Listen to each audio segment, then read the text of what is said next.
Well, greetings everyone, and welcome once again to another Thursday night session of the Sports Crib, home of the Sports Crib Network.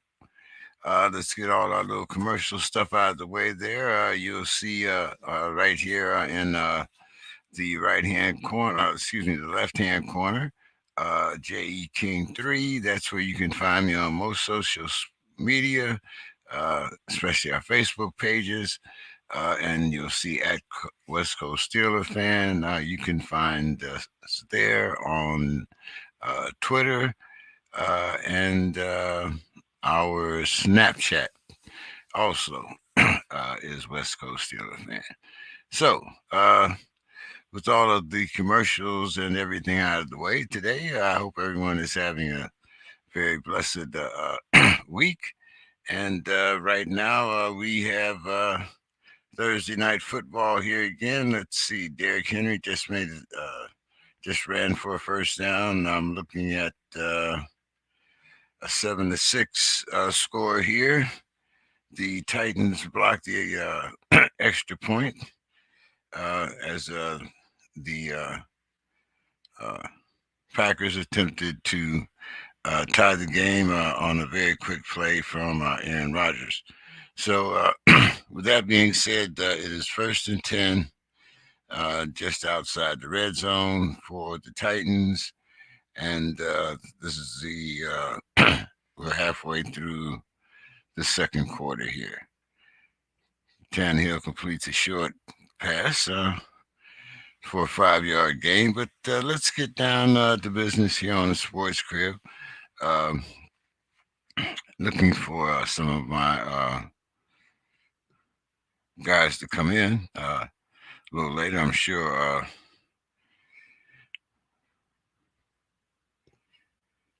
Bill Carroll should be here, as well as Mr. Scott. Uh, so while we're waiting for them, let's get down to business here and talk about some of the things that we will be talking with some of the others a little bit later. But in the meantime, I can get some of my little small rants out here and there. And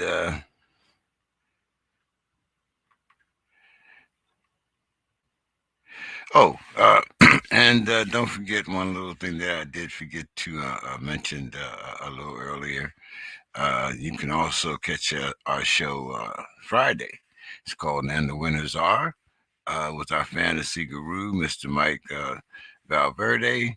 And we air from 6 to 7:30 p.m. Pacific time. You can come and get your some fantasy advice, predictions, and a few laughs if you don't agree with us. So, it's kind of the good, the bad, and the ugly. But let's start our discussion out with the Sacramento Kings. And, it was while everyone was quietly talking about, the depth in the East and I mean, excuse me, in the West and the teams that were going to be out there in the contest. Um, a lot of people forgot about the Sacramento Kings and how they were investing in their program year after year, very quietly, and more so quietly because it was here on the West Coast where you had the Lakers, you got the Trailblazers, you had the Nuggets, the Suns. All that have kept them in Denver, all that has managed to keep the Kings relatively quiet as far as on everyone's radar. But very quietly, the Kings have won 4 straight and 7 of their last 9, and they dropped 153 points on the Nets. Is it Wednesday night or Tuesday night? So, are they contenders or pretenders in the Western Conference? Well, they're a very young team. They're very energetic, and they're led by a coach that has a lot to prove excuse me, in the NFL.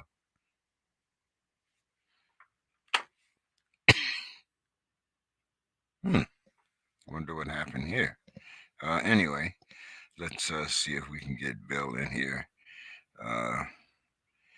So he never got the link. So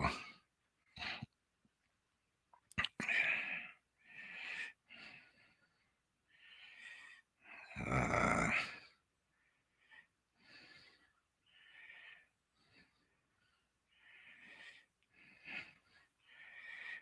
it would seem.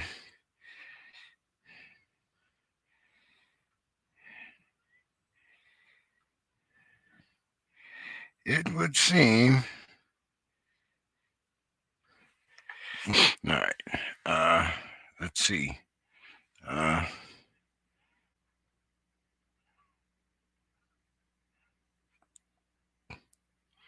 Tannehill just throws that one away. It is now 3rd and 10. Titans still within field goal range and can still pick up a first down without getting a touchdown. So, very interesting decision here for the Titans. It'll be less than 1 yard to go. And 4th down, or will they kick the field goal? And let's see what variable is going to do here. Whether he's going to trot out the field goal unit or not. No, it doesn't look like it. It looks like the Titans are going to go for it with 4th and 1. And with that, Green Bay calls timeout. So, as I was talking about before, the Sacramento Kings here in the West, they've won 4 straight, 7 of the last 9. And they're a young team with a coach that has, I think in his mind, a lot to prove. The Kings are playing very good basketball, unlike their counterparts, the Warriors. They are playing very decent on the road, so it should be. It's early in the season, so if the young men can keep balance and their consistency, I can't see why they wouldn't be right there in the playoffs. Maybe a 6 or 7 seed. We're not going to go ridiculous and all of a sudden make them a top 4. But I do think that they have a chance to get in the playoffs, and if they get in the playoffs, they do also have a chance to upset, say, a number 4 in the second round. So we'll see how the Kings run here. I heard someone come in. Okay, that's Bill. Let's get Bill here in the queue. Good evening, Mr. Carroll. Good evening. So, how are things in Chicago? I see that they have moved Sunday's game in Buffalo to now. Now, Bill, have they ever, decided to change training locations because it was too cold? I'm just trying to imagine what Charlie Bednarik would say if somebody said, "Oh, there's too much snow for us to play here." You know what I mean? Like, what would Dick Butkus say to that? What was the guy that drove the snow thing when he cleared off the field? The world famous. Yes, he was on work release. So yes, John, what was his name? John Paul Jones. So it was something like that. They had a kicker for the Patriots. Was about to kick. The guy on work release gets on his little trailer, little tractor, it was like a little tractor. bulldozer.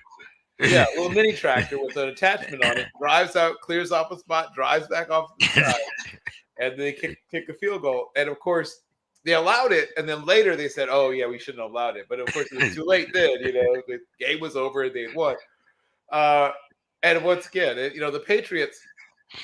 seem to always find themselves in these sort of funny, not quite legality situations with the league. But that, of course, that was many years before Belichick. But still, it seems to be sort of a thing they do. But hold on, Bill. I remember a Super Bowl. Was it Hank Stram and was that Super Bowl 3 or 4? When 3 was, of course, the Jets and Colts. So No, Super Bowl 4 which one was like the Ice Bowl? It was between Green Bay and someone. Well, that was a championship game, but it wasn't a Super Bowl. It would have been. You're talking about that's Dallas versus Green Bay for the championship game, but it was pre-Super Bowl. Well, it was our Super Bowl. Yeah, right. Back in our day. Right. If you didn't acknowledge the AFL as existing, then yes, you could call it the Super Bowl. But it was an NFL championship game, and yes, very famously, I mean, you could spit, and as it was leaving your mouth, it would freeze and hit the ground as ice. I mean, it was obviously one of the coldest games ever. I attended a game that was in the top 5 or 6 for coldest kickoff time. I was at a game, a night game, Thursday night game, in fact, where the Saints lost, as it turns out, to the Bears, and the kickoff, the temperature was minus 11. You know, and Bill, I'm not a cold weather guy. I think I've made that well known. You have made that clear, yes. But you know, playing high school football in Ohio, you know, Pittsburgh area, Beaver Falls, you know, all around there. You know, I mean, you know, we practice high school football in weather colder than this. Sure. You know, I mean.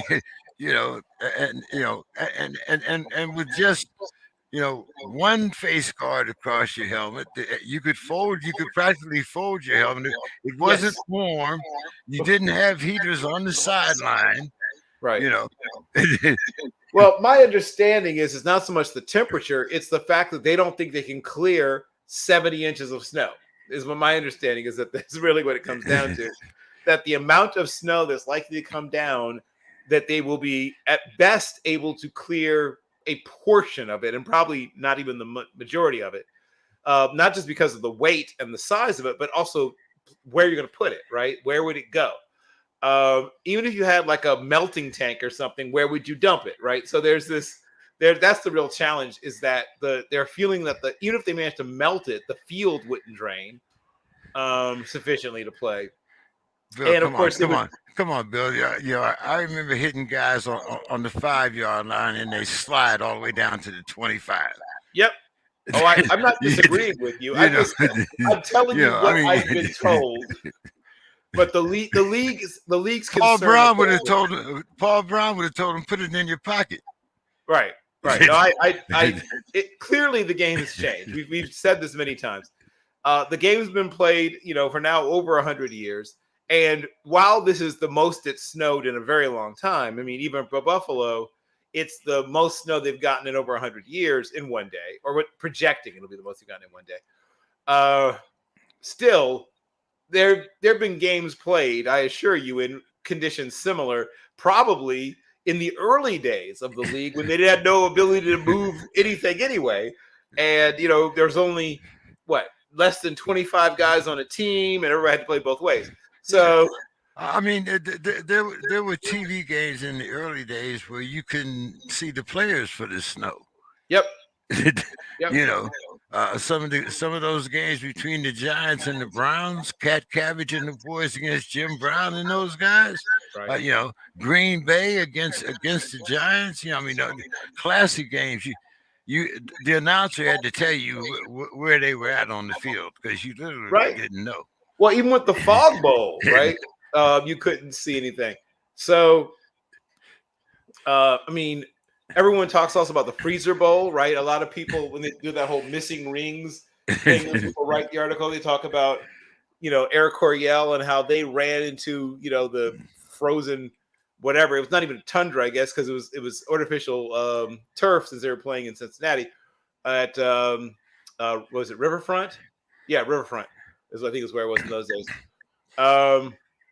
And even more recently, there was a 1994 game with the Bills versus the Raiders, where counting the wind chill was 32 below, though the temperature itself was actually only 0, which is not.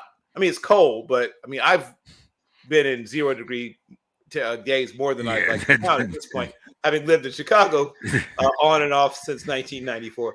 But yeah, the Giants and Packers played in a game that was -4, and that's not wind chill. That's -4. Minnesota and the Seahawks played in a -6-degree game with counting wind chill as -25. And of course, in the Freezer Bowl I was talking about, it was -59 with the wind chill, -9 just the air temperature. And so imagine you get off your plane, from San Diego, and right? And then you have to go to the hotel and and you make the mistake of finding out what the weather's going to be for the game. And yes, I think probably as soon as they heard, and they go out there, and here comes Anthony Munoz with no sleeves on, I think at that moment, the Chargers had lost. I think at that moment, the Chargers had lost that game. The Ice Bowl was -13, -48 with the wind chill. So, yes, I mean, so it wasn't, the game that I attended, I think it was fluctuating between -9 and -11, depending on what moment you look. So it's not number one, but it's in the top 3 or 4 in the coldest of all time. And what I can tell you, and you know this already, as you said, I did not grow up in the North. I was born in Philadelphia, but grew up in the South. But I've certainly had some cold weather experience, as I said. So much of it is, one, getting used to it, sort of, at least as used to it as you can get. And the other thing is constant movement, right? You've got to just never stop moving. The sidelines keep moving. In the huddle, you just got to keep moving. If you stop and have a moment to think about what you're doing and how it is that everything is freezing onto your face, you might not perform at your best, right? So you have to keep your mind off it as best you can and just keep moving. Well, yeah, it might not have been quite freezing, but I can remember some very uncomfortable, probably around 10 degrees centigrade in a certain Georgia swamp. But that's it. I'm very familiar with the I know that swamp quite well. So, yeah, I mean, it would have been convenient to just go to, hey, Colonel, can we wait until it warms up a little bit? I mean, but yes, let's do that. Let's just wait. Yeah. But I was talking about the Kings and how they have won 7 of their last 9, 4 straight, and it's a young team in the West. Do you think that that's the reason why a lot of people haven't really taken notice of the Kings, because there's so many other teams out here in the West that sort of gather the headlines? It's a i.e. combination. the Lakers. Right. Well, it's a combination of things. Sadly, or I don't know if it's even sadly, it's just the way people work. Okay, who's the most well-known player on that team? De'Aaron Fox, maybe? I mean, and he's not exactly a household name. He's a really good player, but he's not a household name. I mean, I think even if you challenge a person who was considered an NBA fan, not maybe, a genius about basketball, but an NBA fan, someone who watches 2-3 games a week, and said, name as many of the Sacramento Kings rosters you can. I think only someone who's really knowledgeable would get past maybe 3. I know Dellavedova's there, right? And of course, I remember him from another team, but I know he ended up on the Kings. I know Alex Len is on the team. I mentioned, obviously, Fox, who is the closest thing they have to a star. The only reason why I know more than 3 is because I play in DraftKings. Oh, there you go. Yeah, but other than that, I mean, I'm sure Yahoo and all the rest of it. But I mean, like you said, that's the only reason why you would know, or who's their opponent for that week, or something like that. But they did manage to assemble a nice little Yep. base. Right. Do you And do you they have think they? a couple of older players. I mentioned Harrison Barnes and Matthew Dellavedova to give them a little bit of veteran leadership, and also I think Rashawn, not Barnes. I just said Holmes. Rashawn Holmes is his name. Is another older player, and of course Alex Lynn is not quite 30, but I think he'll be 30 soon. And then after that, it's a team of people between the ages of about 22 and 26. And most of them are not, like I said, household names. Most of them are good, but not great players. But if you have enough good players and they play well together, and that's what some people forget, is it's not just a let's go out and just measure, the total talent level of the team, which is why I told people not to expect much from the Lakers. Even though there's a lot of well-known players and even players who were very, very talented in their primes, the NBA is not about what you did, it's about what you're going to do. And while I don't think this team is a true contender this year, if they add one or two pieces in free agency and draft well, I mean, I'll bring up the Spurs. The Spurs were getting ready to be good, and then they got Tim Duncan, right? That helps, right? So when you but you develop players like David Robinson, you develop players like Tim Duncan, and then Tony Parker wasn't exactly a sure thing. There were people who doubted him. Obviously, this is before people really had the same level of respect for European basketball. Everyone said, "Oh, he's fast. Oh, he's this, but is he tough? Is he a good enough shooter? He's a really good passer, and he's fast." But he turned out to be better than a lot of people thought. And then you add to it, I think a 1 or 2 time Sixth Man of the Year. I'm trying to remember if he won it more than once, but at least one time Sixth Man of the Year who comes over from having his amazing career in this country. That's one of the first. They were one of the first teams to really, really capitalize internationally, right? I mean, not just have 1 or 2 3-point shooters, right? Because that's what some teams will be like. Oh, we'll get ourselves 1 or 2 3-point shooters, or maybe one big guy and 1 3-point shooter.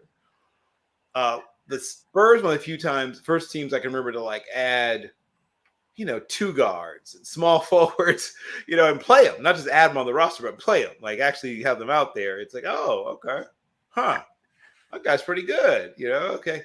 But the Kings can sort of follow a similar format. If they can, once again, drafting well is the hardest thing to do because everybody wants to do it, but very few teams actually do it. But let's say they get 1 star and 1 contributor in the next draft. And let's say they add 1 big name free agent and then a couple of quote unquote glue guys, as I've known for Stanley. They could be in that fight for the 3-4 spot next year. That could happen. Okay.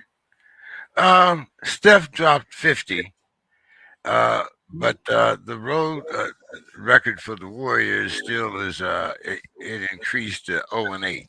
Yep. Winless on the road. So the Warriors' opponents this year are averaging 120 points a game. There it is. Last year they averaged 109. Do you think that perhaps the fight has a lingering effect on the continuity of the Warriors? And have we seen the best of Golden State this year? I'm going to say no to both. I think, the fight didn't help, but the fight isn't the reason that some aging players can't get on the perimeter to defend the 3. That's not why. This is a team that depended on energy as opposed to raw talent on defense. I mean, they don't have a transcendently good defender anywhere. Rephrase. They have one when he was in his prime, and he's no longer in his prime, right? That's the first thing, right? Their one truly transcendent defender is now a good but not a great defender, and as everyone's saying, they're probably going to move on from him into this year anyway, and the fight may have sped up that process. But moving on from him, who's the next best defender on the team? Is it Clay coming off of an injury-marred year last year and looks like he's still on 100% yet? Is it young Mr. Wiggins? Is it Mooney? I mean, so this is a team that sort of has gotten it done with a defender by committee kind of approach, I guess you would say. But you can't point to one guy and say, oh my God, that guy's an absolute lockdown. Well, anymore. You used to have a guy, Mr. Green at one point was that eraser lockdown defender, but he's not that anymore. He's a good defender, but he's not, elite. So with Draymond, as the way of all flesh, is clearly not quite what he used to be. And no one else has taken that role. It's not like someone else has said, oh, I'll be the guy that can defend 3 or 4 different positions at a top 3 or 4 level in the whole NBA. No one else that I've seen. I actually watched that game last night. Well, until I fell asleep. But I watched that game last night. And so there were things that I noticed. I mean, obviously they still shoot the 3 well, but they don't defend the 3 well anymore, right? That part of they used to shoot the 3 well and defend it well. Well, now they just shoot it well. They do not defend the 3 well anymore, James. They're not I'm not looking at any numbers. I probably should have, but I'm willing to bet they aren't in the top 8 in the NBA in 3-point shooting defense. And well, if they're giving up 120 points a game, I'm sure they're not in the top 8 anywhere when it comes to defense. Correct. Yes, that's what I'm driving at. But I think I bet they're particularly wanting in defending the 3-point line. They don't have an elite level on-ball defender anywhere on the roster anymore. They have some good ones, but no great ones. And their rim protection is, who's the guy you fear as a shot blocker? Well, I mean, okay, Kuminga, I believe, is back down in the D League now. Right. And Looney hasn't really shown that, who I thought would take over that spot. I thought that was, especially after the little incident, I thought that would be Looney's time to, kind of step up because, I think he's the next in line as far as centers. But, I just don't see, one that it's not so much the 3 ball, but guys can now go around them. Yep. They don't know how to move their feet anymore. Right. I think it's both. Even the young guys. Yeah. Yeah, I think it's both. I think it's the fact they're not efficient in shutting down 3-point attempts.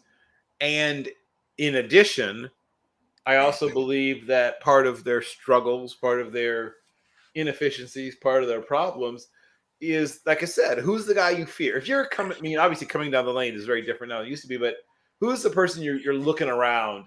Who's that weak side shot blocker that you kind of are nervous about when you're getting close to putting up a layup or trying to dunk or whatever? I can't think of who that would be. Yeah, I mean, like I said, that's the guy that that we wanted Looney to be, but so far he hasn't turned into that. But I want to talk to you about KD before Jeffrey comes on. I think I just heard him come on right there. But anyway, KD has questioned Steve Nash. Yep. He's questioned the starting lineup. Correct. And he blasts critics, people that criticize his leadership. But I believe it was in a GQ article that Kevin said, I'm not a leader. I don't want to be a leader. Right. So are his comments about the Nets fair or foul? I mean, the comments are fair. You can both criticize someone that you think is not great at their job without wanting to do their job, right? I can say that, and people say all the time that, the president stinks or this coach stinks, whatever. Well, do you want to do that? No, right? So you are, that's every person, right? Every person criticizes, doesn't mean they can do it, right? We constantly criticize people doing things that we can't do. He's just like us, right? KD is just like us. He really misses, and he won't admit it. I don't think he will. Teams that are player-centered, not player-run, right, but player-centered, where so much of the leadership bubbles up from, veterans and smart, tough players who've been around the block several times, and that the coach primarily, obviously, deals with playing rotations, putting together plans, and if somebody needs a pick me up or attaboy, whatever provides it, he misses that. He won't admit it, but he misses on being a team like Golden State. Jeffrey, how are you doing this evening? I'm doing good. How are you all guys? How are you all tonight? We're doing good. We were talking a little bit about leadership there, and I was talking about KD. What do you think about KD as a leader? Kevin Durant. Yeah, I know you probably watched him when he was in Texas. And, I love the way you said it. When it was the Olympics a couple of years ago, I thought he really showed like flashes, of being a leader on that team. I was like, man, Durant, this is really his team. But yeah, that's something that's kind of been on him his entire career, and it's never came across, where he was like, I mean, always been an unbelievable player, but never really like the alpha player like the Currys and the LeBrons. But I mean, I think it's in there somewhere because I swear when I thought it was coming out during the Olympics. I was like, that is his team. Yeah. So sounds like that staff sergeant talking to the master sergeant there. I know these guys. Sergeant, give me a couple. Yeah, I saw it. It's in there. Give me another couple weeks. I'll get it out of you. Yeah, I've watched Kevin Durant's career since he was in the McDonald's All-Star game, and I remember looking at him and thinking, "Oh my God, someone's taken George Gervin and stretched him on a rack." Right? I remember thinking, because his game, and of course he's become a better outside shooter since then, but his game at that point was sort of lane based, right? And I'd never seen someone that size, built like that, play the way he played, and I was like, "This is a fascinating." Like I didn't know if he'd be great or not. I just thought he was fascinating to watch. Like, can he? My first thought was, can he hold up? Of course, I forgot they were going to change the game in such a way that you wouldn't have to worry about holding up physically. And he's gotten stronger. He has. I mean, he very famously couldn't bench 185 one time at the combine, but he has gotten stronger. And he didn't weigh 185 when he was at the combine, did he? Yeah, he was very thin, obviously, but the game has moved towards his kind of player, a guy who doesn't have to bang, right? Because very few people even really do that anymore. Yeah, but I've watched him develop his skills. I watched him, and then finally, as Jeffrey said, what we all thought might be the coming out party. He was being more vocal. He was encouraging guys who were struggling a little bit. He was sometimes even setting up sets. You saw him directing as if he were a point guard sometimes, what people were doing, and having somebody run X cuts or having somebody, it's like, okay. And as soon as the Olympics was over, he put that in his bag with his everything else. It hasn't taken it out since. I'm fascinated by him on so many levels because he is at once this person who just wants to play basketball and be left alone, right? On one level. And he's also this guy who has like 14 burner accounts on Twitter. At the same time, right? He's this guy who pretends not to care, but cares more than anybody else in the world. He is really just a big conundrum wrapped inside an enigma, stuffed inside a puzzle. He's a fascinating individual. I wish he had a podcast. Jeffrey, I guess since we're talking basketball, why don't you give us a quick preview of what's going to be coming forward out of the ACC this season? Yeah, I don't know if I want to talk about the ACC right now. This will pass, Jeffrey. It's a phase. It's early. Oh my goodness, it is. I mean, I still think at the top, it's pretty strong. I mean, I don't think we've seen the best of North Carolina. They've taken care of business, but I don't think we've seen their best, and they're going to be better. I mean, they're a legit top 5 team. I think Duke's young team showed a lot against still a strong Kansas team. I mean, that was. I think they're going to be fine. I think Virginia Tech is going to be solid. Virginia is definitely on a rebounding after last year. So I mean, I think there's 5 or 6 NCAA quality teams in the league. The problem is at the bottom of the league. uh, I mean, it's not bad. It's atrocious right now. Louisville, wow, just I mean, what Maine? He's just off to a horrendous start, and I know that they don't have talent, and there were whispers of ugly losses in the exhibitions. You're like, well, they couldn't be that bad, and they are that bad. I mean, there's thoughts where this could be like a 5 or 6 win team. Louisville, like a 5-20 type team. They are horrible. Um, and even if this here's the problem, it's especially true with like a Florida State who's also off to a terrible start. Opening the season with a Stetson loss and lost 3 more games. I mean, I know that they're going to get people back, and they're running low on the scholarships. I think they suited up 8 against the Stetson. Correct. The problem is even if they get better, their computer numbers are going to kill the ACC, and it's going to be almost impossible for them to recover. I mean, people say, "Oh, these are early season games, let the season play out." I mean, they matter. If Florida State gets better, I mean, they're going to probably be like a team in the 150s in the RPI or something. And if they start playing better, I mean, they're going to just rip up the computer metrics of other ACC teams. You saw Syracuse the other night. Um, took an ugly loss. I counted that there's already more than 10 non-conference losses for ACC teams, and that was more than any other Power Five conference. Yep.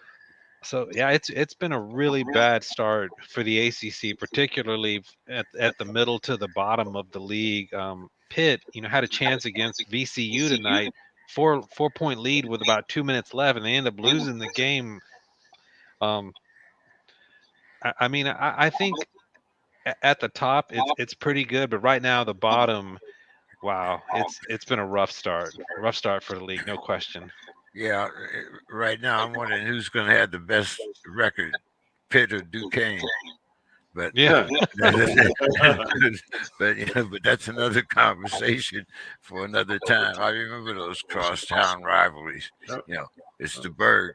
But Jeffrey, let's talk a little football then. Maybe this will improve your spirits when it comes to the ACC. What's going on with? Uh, let's start with Duke. Duke, yeah, Mike Elko, he has been one of the biggest. Duke has been one of the biggest surprises in the country. Riley Leonard there at quarterback, and they're 7-3, and they legitimately have a chance to have a 9-3 regular season, which would be just astonishing. Because coming into the season, most people had them picked at the bottom of the league. Um, you were like, where there's no talent on that team. Even if Elko, does a great job, they're probably a 4 or 5 win team max, and they have just been one of the biggest surprises in the country, definitely in the ACC, and Elko. Um, is definitely probably your front runner for ACC Coach of the Year. I mean, the turnaround he's done there, this quickly puts a heat on a lot of coaches out there, first year coaches who are like, oh, it's going to take time, and he turned it around in just a matter of a few months. So incredible job by Duke. One of the surprises and highlights in the league this year. What about Florida State? Florida State has also been one of the good stories in the ACC. They opened with that win at LSU, and if you watch that game, LSU has athletes. It wasn't that LSU was no good. Jaden Daniels, that quarterback. I mean, you could tell he could play. I mean, he's from Arizona State, and that was a big win by Florida State, but people weren't giving it enough credit, and then they lost a few games in the ACC. But you could see flashes that there was a really good team, underneath there, like we were talking about Durant. It was in there, but they got it to come out, and they are starting to play really well on both sides of the ball. Jordan Travis, the quarterback, they can run the ball. This is the best their offensive line has looked in like 6 or 7 years.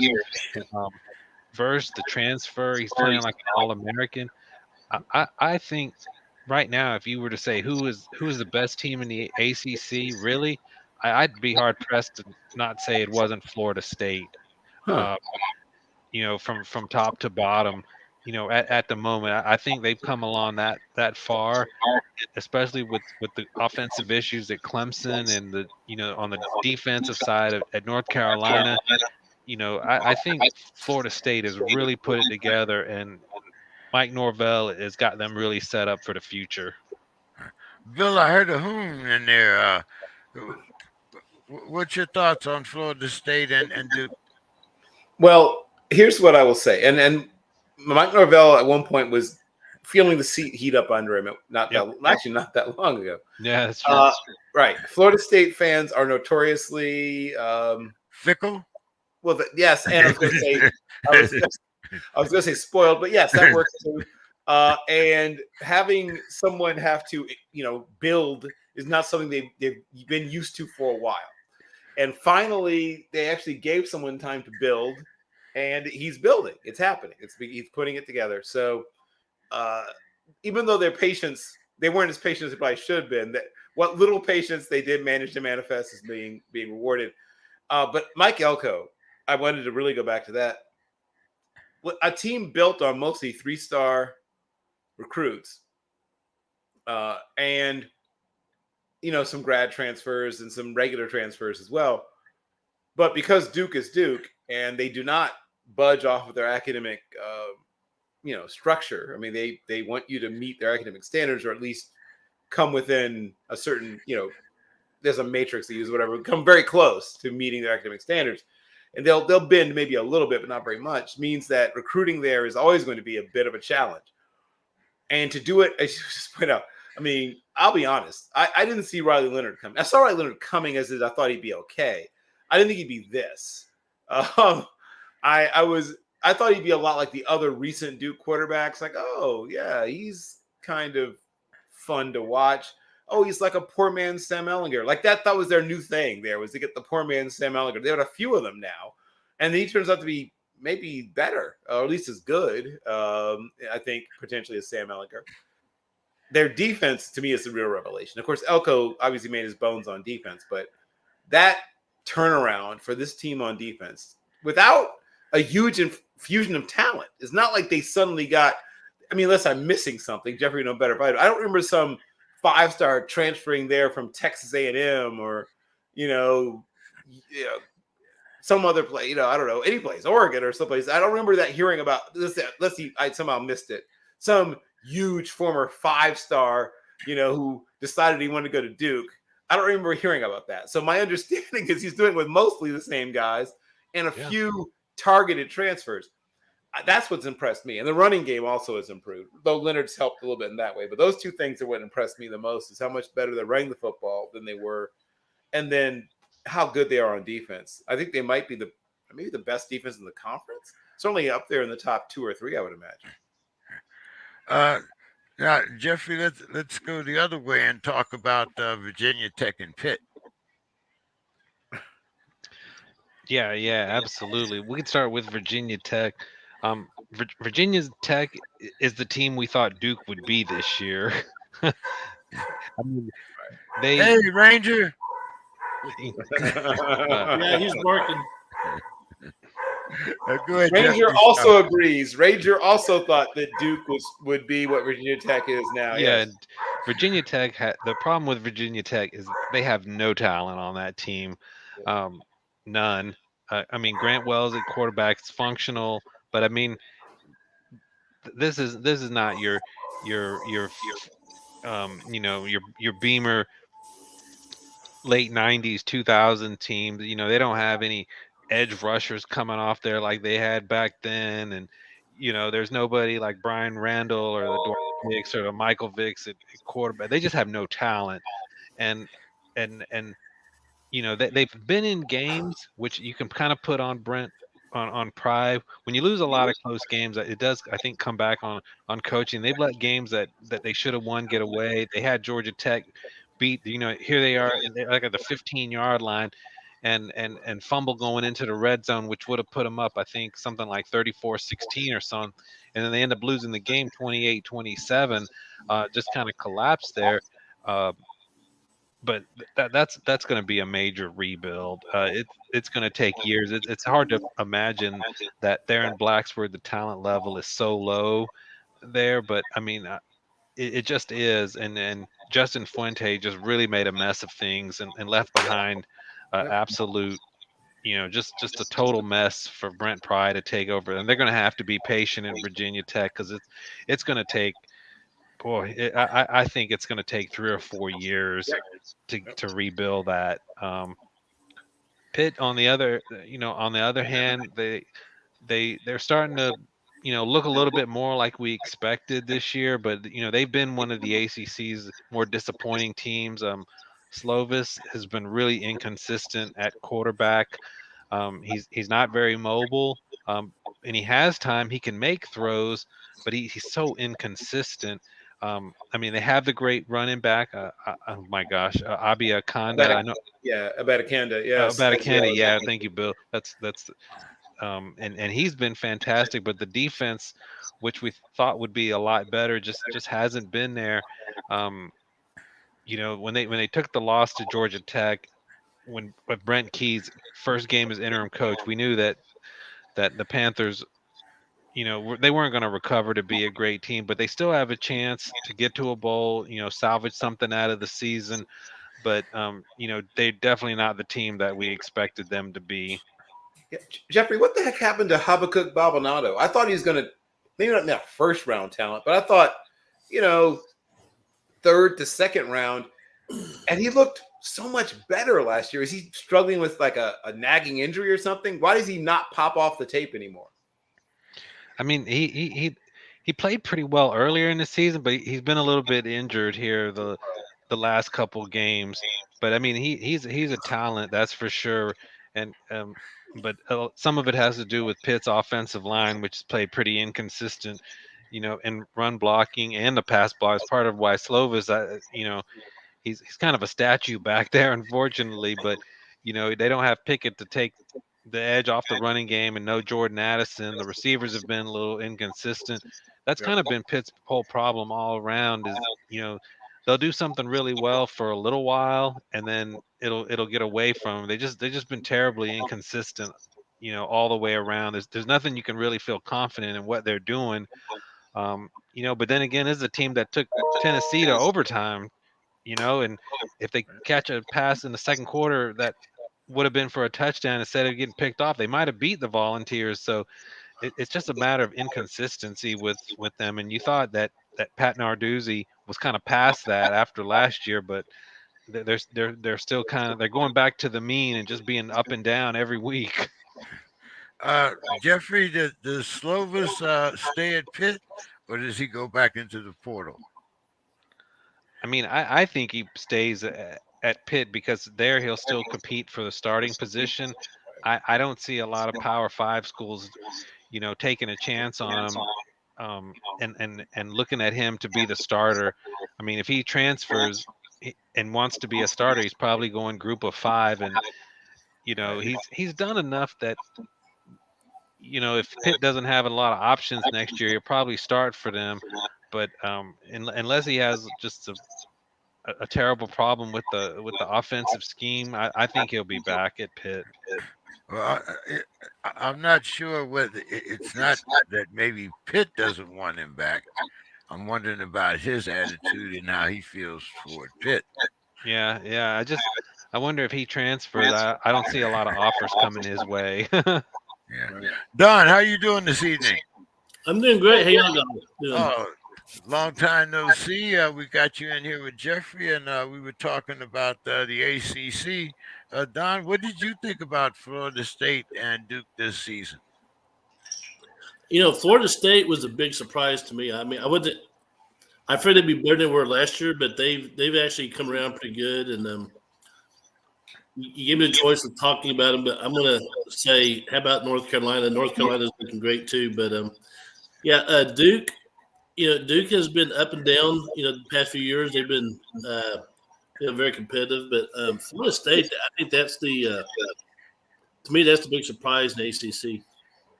All right, you guys. Now let's talk a little bit about Will Anderson. Jeffrey, is Will Anderson still the number one overall top draft pick, or will he be beaten out by one of the top quarterbacks, or maybe University of Georgia defensive tackle Jalen Carter? Yeah, I was actually looking at couple mock drafts before your show, and I saw Bryce Young, going before him, but most of them had Anderson second there, and I mean I would, yeah, I really like Bryce Young as a quarterback. I know he's undersized, but man, where is Alabama if he's not there this year? I mean, yeah, I mean they're a 5-4 team if he's not there. Or 6-4. I think they played 10 games, but I mean they're not even in the top 25. But when it comes to who I would draft like defensively, I mean Anderson would be my top draft pick defensively because the way he can still come off the edges and rush the passers. I mean, I would put him ahead of the Carter there at Georgia. Myself, I really like Will Anderson, even though the Alabama team hasn't been what we thought and had some issues on both sides of the ball. I still believe in Anderson there. You don't think CJ or another quarterback will sneak in front of me? I mean, if I took a chance on a quarterback, I would probably look at Young before other ones. I mean, I know Stroud is in there too. I looked at one draft and I can't believe I even read this. They still had Will Levi ahead of. Yeah, what was that? I just looked at that and I'm like, you got to be kidding me. He's been one of the most underachieving quarterbacks in the country this year. He has a big arm and he's a pretty good athlete, and somebody probably would roll the dice on him earlier than they probably should, but there's no way he should go ahead of either Stroud or Bryce Young. And there's even other quarterbacks I like better, but yes. Yeah, I wouldn't go anywhere before 15 with him.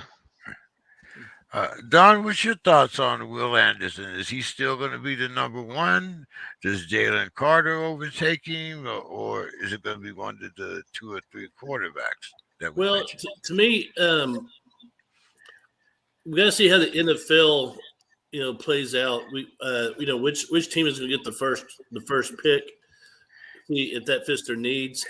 Some teams have the philosophy of I'm going to take the best player available, and then some teams have the philosophy of we need to take the best guy that fits our current needs. So, if when you talk about Jalen Carter and Anderson, Young, all 3 of those are capable of being number one. It's just, I think if let's say just for shits and grins, let's say the Texans get the first pick because they suck. They'll probably take Bryce Young just because they haven't had a quarterback since Deshaun Carter was getting happy endings. So I can very well say that, but my other philosophy is that if you get a defensive lineman, whether it's at the tackle or the edge, I mean, you can never really go wrong with a top-ranked defensive lineman. That's just gravy. Same with the offense. I mean, it's games are won, lost there in the trenches. So, as a lineman myself, I like to beef up. So, I'm looking kind of like maybe Carter Anderson will go definitely in the top 4. Both of them will be gone. Okay. What's your thoughts on that, Bill? Well, it's funny. I'm writing an article about the pass rushing class right now. Jalen Carter is a guy that everyone loves. And some people think he has a chance to be like a Chris Jones type. And that's not beyond the realm of possibility. Will Anderson's having a really good year, and everyone's had him pretty much all wired. Most people had him wire to wire as the number 1 prospect. I'll be interested to see how his physical testing goes. But always there's the dark horse chance that a quarterback rises, right, into the top spot. Simply because, even if a team that's picking first doesn't need a quarterback, say the Texans decide they've seen enough from Davis Mills, they decide to address other positions. Now they have this beautiful piece of trade bait they can use to bring back more picks and even maybe players and picks. That's something they might well explore. While some team that's really sort of quarterback hungry wants to move up the board, that's something that I think will probably happen at least one or two times. To see some teams trading from the middle of the first, or even just slightly below the middle of the first, towards the top, if not all the way at the top. Well, Bill, then who would you say are some of the top under the radar candidates that we should be looking for after week 10? Give me your top 5 under the radar players. So, I mean, they're not even really under the radar. They're just guys that well, I can give you some ones that are truly under the radar. Because like as long as they fit your top 5, it doesn't where they come from. I just want your top 5 under. I mean, Tyree Wilson from Texas Tech is a guy that I think everybody's either already loves or is going to fall in love with. A guy that's probably going to go late just because he's from Division II, but is an absolute beast is Andrew Barber II, right, from Lane College in beautiful Tennessee. He really, I mean, I'm not going to compare anybody to like DeMarcus Ware or anything like that, but he's a guy that has everything you look for. He has the build. He's incredibly productive. He's a high character kid. He's going to kill it in interviews. I think he just accepted an invitation to the HBCU Legacy Bowl that I'll be covering. But I think everybody's excited about a couple of these other kids who have a chance to be somewhere between good and great. Mr. Verse was mentioned. He's a redshirt sophomore, but if he gets the grade I think he might get, I wouldn't be shocked if he declared. He's that transfer from Albany State, right? The Great Danes of Albany State made his way to Florida State. And once again, because I watch a lot of like NEC, that's a conference that Albany State's in, I was familiar with him before he got to Florida State. But everyone else sort of discovered him when he got to Florida State. And that's a guy that went from being a guy that was, at Albany State, and, me and a handful of other people were talking about him, to a guy that, like I said, has a legitimate shot to go in the first couple of rounds. So some of these guys are sort of like, quote unquote tweeners, like they're, hybrid players. And of course that used to be sort of a knock on guys. But I think teams are now beginning to warm up to the idea that even if a guy is just a designated pass rusher, or if he's a guy that are going to have to move around, that as long as he produces, he has value. I think that's where we're getting to. Yeah. Is that 5 or 4? Oh, I haven't gotten to 5 yet. Sorry, I should probably speed it up. But a few other guys that I think have a chance, and guys that I like. And of course, the question is, I don't know if the NFL likes them as much as I like them. Sometimes the NFL and I don't always see things the same way. But people like to say there's no defense played in the Big 12, which is just patently untrue. There's good players, sometimes very good players on defense in the Big 12. And if not all, some of them are going to find their way. Gabe Hall, right, from Baylor. I'm sure my friend in Texas has seen a good amount of him. That's a guy that has a legitimate chance to be. Now, once again, he's not a guy who's a pure pass rusher. He's a guy that's, once again, sort of a move around guy. 4-eye. You can play him on various spots in the interior, but he can kick outside. And I mean, like we've seen once again with Chris Jones, so he's not that kind of athlete, but he can pass. He can pass rush also. Who's the kid at Oklahoma State that I liked also? They've got another kid who's a good pass rusher. I can't remember his name now. But yeah, there's a couple of kids out there that I'll give you one other that I'm a huge fan of. And this is a kid that's coming all the way from another Division II kid, Caleb Murphy, who has just set all the records basically at Ferris State. And they've had some good guys at Ferris State. Same conference that gave us Matt Judon. He holds all the conference records now for tackles for loss and sacks, including the ones that Matt Judon used to hold. He's undersized. He's about 233, 234 pounds. He's almost 6'4". Needs to put on some weight. But Caleb Murphy is a ludicrously productive pass rusher. And I watched probably more Division II tape than most people It's a sickness. But I mean, this guy goes up against, maybe not, SEC offensive linemen, but in that it's one of the better Division II conferences. He faces, maybe these guys are 290, 288 as opposed to being 311 or whatever they might be in some other conferences, but he's still giving up, 50, 55, 60 pounds and beating guys, and not just with speed. For a guy his size, he has legitimate ability to convert speed to power and heavy hands. I don't know Jeffrey, who would be your top 5?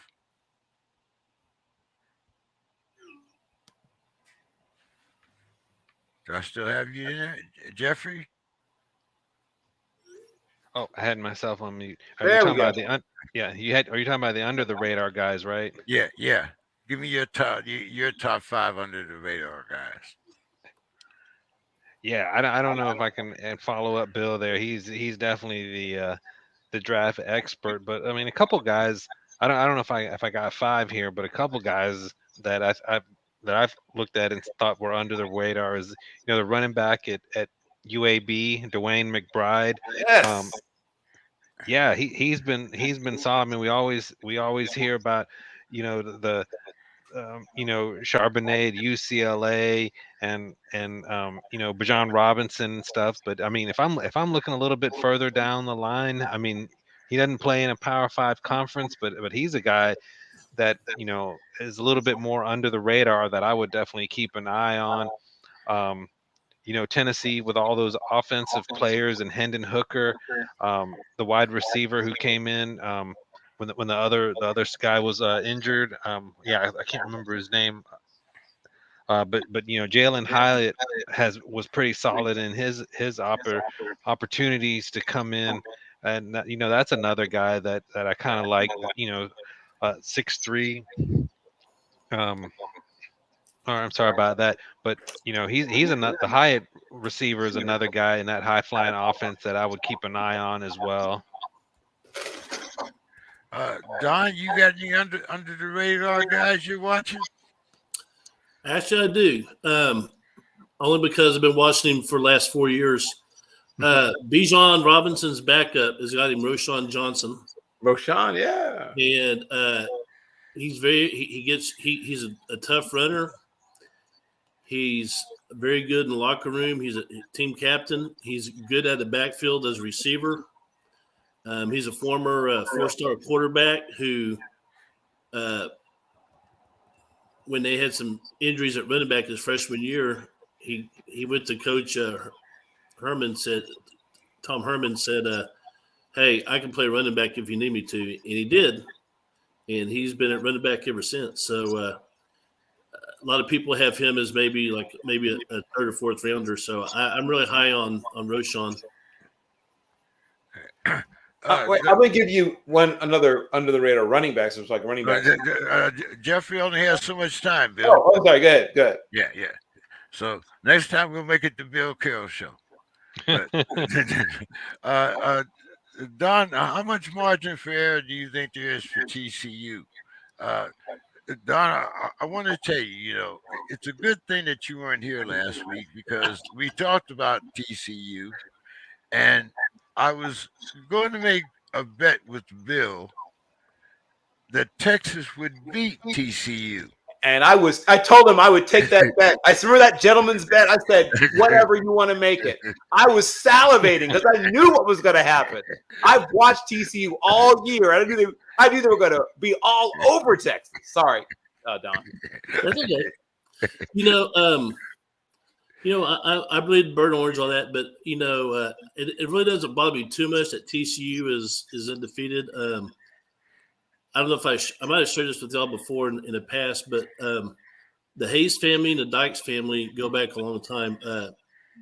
My dad and Spike Dykes, who is Sonny Dykes' dad, were fishing and hunting buddies. And in fact, the night Earl Campbell won the Heisman Trophy, Spike Dykes was at our house. He spent the night. He was out in Midland recruiting some people, and my dad was the head coach at Midland High. So, I've known Sonny Dykes since I was, 4 or 5 years old. So I'm thrilled that he's getting a shot and that he's doing well. And I will cheer for TCU all the way through for the rest of the year. I hope to go undefeated. I hope to make the playoffs. I'm excited for the Dykes clan. Jeffrey, what's your thoughts on TCU and their margin for error? Yeah, I mean, fair or not, if they lose a game and they're out, especially this late in the season, they just won't be able to recover. There just won't be any chance for them to recover if they were to lose a game. But what I am glad is with their current position that they control their own destiny, and that was actually like a concern a couple weeks ago. Where they were going to be positioned. They started out 7th, and there was a legitimate chance that if they ran the table, they may not be able to get into the playoffs even then. But now they can. They can take care of business. They take care of business. They play their way in. But they have no margin for error. Okay, now I'm going to go this route here, and Jeffrey, I'm going to ask you this before I let you go now, because Okay. I'm figuring, like since 2 of the 4 undefeated teams are going to end up playing each other, then there can only be 3 undefeated teams at the end of the season, which at this particular point would probably be Georgia, TCU, and the winner of that Michigan-Ohio State game. So, Jeffrey, do you think that a one-loss USC would make the college football playoffs over a one-loss Big Ten runner-up? I do. I do think that because of where the USC, and here's why. They still have UCLA to play. That's a ranked win. They play Notre Dame, who's one of the hotter teams in the country right now. I mean, if you're talking about 3-loss teams that are not playing like a 3-loss team, when we talk about Florida State, Notre Dame um, is not the losses still count, but they're not the team that lost to Marshall and Stanford earlier in the year, and that would be a quality win for USC plus the Pac-12 championship game. I think with that they would a one-loss USC team, especially given their brand as well. I think you would see them in the playoffs over the one-loss loser of Ohio State and Michigan. I do. Jeffrey, why don't you give us your final thoughts for the evening, man? And it's always good having you on the show. Give us your final thoughts. Tell everybody where they can find you and any articles you might have coming up. Oh yeah, we're blogging on the ACC at allsportsdiscussion.com. Even though there's really probably not a playoff team from the ACC this year, we're not going to try to squeeze one in. Clemson can still finish the season strong. We got North Carolina and Drake May. If he's not in New York City for the Heisman, I mean, if he's not in New York City, there's absolutely something wrong. I'm not saying he's got to win the Heisman, but he needs to be up there on that podium because he's playing quarterback as well as anybody out there. I know that the schedules, he's getting a little grief for that. But if you were talking about Bryce Young earlier in Alabama being 5-5 or 6-4 with him, I don't know if I agree with this, but without Drake May, and I'd seen someone posted that they would be 3-6. I don't know about that, but they're probably 4 or 5 wins worse without Drake May with that defense. And here's what it is about him, that it's not just the offense. Last week against Wake Forest, Josh Downs went out in the second half of that game, and another receiver I think went out, or his running back, I can't quite remember. And he still kept that offense going to have that game, come out in North Carolina's favor. He let him down for the, game-winning field goal. I mean, he just makes plays, and if I have my closing thought for tonight is that he needs to be in New York City, absolutely. Among those group of the 4 or 5 best college players in college football. But yeah, you can find me at Talking ACC Sports. We'll see if Twitter's still going tomorrow. Hopefully it is. And blogging at allsportsdiscussion.com. And we're looking at the football still getting into basketball. We it's still like some quality teams up at the top, but we got to get the bottom going here before it pulls the rest of it down. But as always, enjoy being on your show, James. I appreciate Jeffrey. I'll talk to you later, and we'll get you back on right before the playoffs, or hey, when anything relevant jumps off in the ACC. Yeah. I'll need to bring you back on my show before the ACC championship game. So, all right, yeah, that'll work. See you guys. Take care. All right, yeah. Don, what do you think? Does a one-loss USC make the college playoffs over a one-loss Big Ten runner-up? That would be hard to figure out. I'm trying to think. It would be. I'm trying to think who would. I guess the one loss would be Michigan or Ohio State, right? Yeah, whoever lost that the championship game. Yeah. The other team would be the third undefeated team. Right. Yeah. So, wow, that'd be a tough call because I think as weak as the Pac-10 is, I believe, or Pac-12. I'm sorry. I think USC could probably hang with most teams in the country. So I would say they would take SC over a runner-up in the Big Ten. What do you think, Bill? Well, if they're looking at resumes, and you talk about things that are a little bit down this year. I mean, the Big Ten, once you get past the Big Two, Illinois, was a really fun and good story, but now they've sort of hit the rocky shores and lost a couple back-to-back games. Purdue is Purdue. They'll show up and they'll upset somebody, and then they'll, go back to being Purdue. Minnesota sort of settled back, regressed to the mean. Penn State's a good but not great team. So you've got a good team in Penn State. Wisconsin, got their coach fired. I mean, that tells you everything you need to know. So really, the Pac-12, top to bottom, is a much better conference than the Big Ten this year, right? There's more good teams in the Pac-12 than the Big Ten. Washington would beat most of the teams in the Big Ten, with the exception of maybe the top 2 or 3. UCLA would beat all but maybe the top 2. USC might beat all but 1, but certainly no more than 2. Oregon would beat all but the top 2. Yeah, I know. I mean, if you're going by resume, the Pac-12, a one-loss Pac-12 champion would breeze in over the runner-up, in my opinion. Okay. Let's talk some NFL, guys. See, Mr. Scott didn't make it here tonight, but okay. Let's see. Where are we going here? Okay. Bill, Deshaun Watson returns to practice for the Clowns. Yep. If the Clowns are 4-7 when he returns, how do you think they finish the season? And do you think that a 10-7 AFC North team would get a wild card? Well, I'll start with the second question. I think, yes, possibly to the second question. I think that the Browns are not going to be 10-7, though. I didn't say. I just said. I said. Do you? No. I know what you said. No, I heard you. I'm just saying.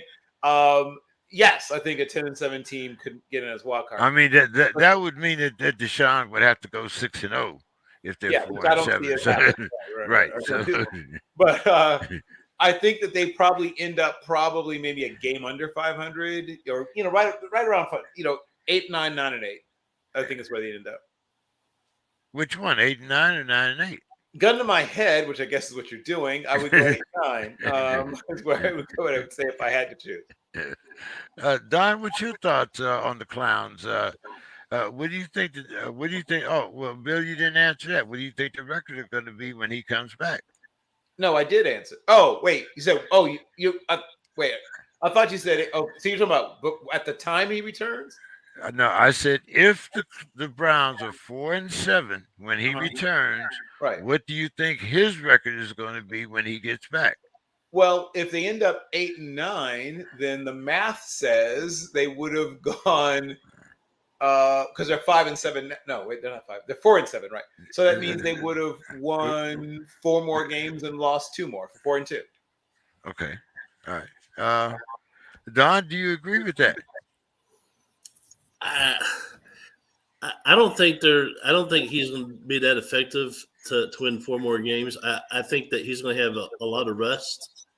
I just don't see a lot of Cleveland being all that competitive with him or without him. I mean, I don't think it'll make a big difference. So I don't see their prospects improving at all. Don, do you think a 10-7 AFC North team gets a wild card?